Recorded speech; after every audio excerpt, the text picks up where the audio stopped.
surprised is that, I mean, before the tour started, the Prem and I had some discussion, about some offer to move, my office, to the Federal Secretariat. And I told him that, the first office that I was moved to is right in the stadium, immediately after I was inaugurated. And that office that I'm operating from as of now is the office I like to have as my permanent office. I mean, I don't have any business going to any Federal Secretariat. I like to operate right from the stadium. And I think, in the course of this tour, I've already indicated and directed the permanent secretary that every other department of sports, wherever it is located, needs to be located back to the stadium.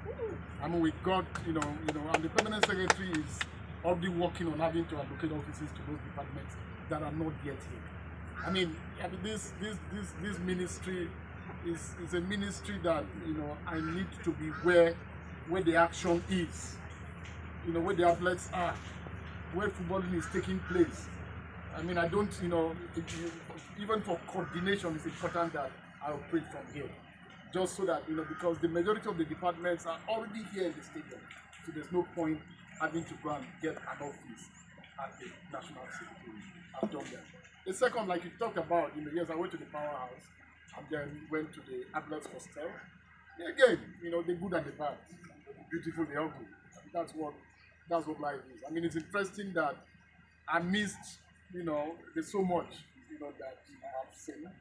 I mean, we should have built a national stadium is a national monument. I believe that when it was built in 2003, I've seen it, it's a very definitive national monument. It's about nothing that you can find anywhere else that you cannot find it. But I think that from 2003 to today, I mean, the facility has gone through a lot and has suffered a lot. So when you get to the powerhouse and you find that, I mean, out of about 8 of the generating sets, nearly all of them functional. I mean, the permanent secretary, has also been quite helpful. So it's some little bit of cherry news that I just don't want to ignore. But immediately after that, I had to go to the athletes, hostel. I mean, part of the briefings that I've had is the fact that the initial conception of this place, this facility, was that the games village was supposed to be part of this facility. But immediately after those games and all that, the federal government, sold out those buildings. And that proceeds of that sale was supposed to be used to build an athletes hostel, which is what we just went and checked. And I mean, it's a bit, unacceptable that after several years, you can still find that facility in the kind of sorry state that we found. So the second takeaway is that, the ministry under my leadership is going to do all that it can and all that it will take to get that hostel to be functional. I mean, it's the kind of treatment and the kind of things that we put in place for the comfort of our athletes remains very, very critical in terms of what the goal and the objective and the winning of many of laurels that this country so desires.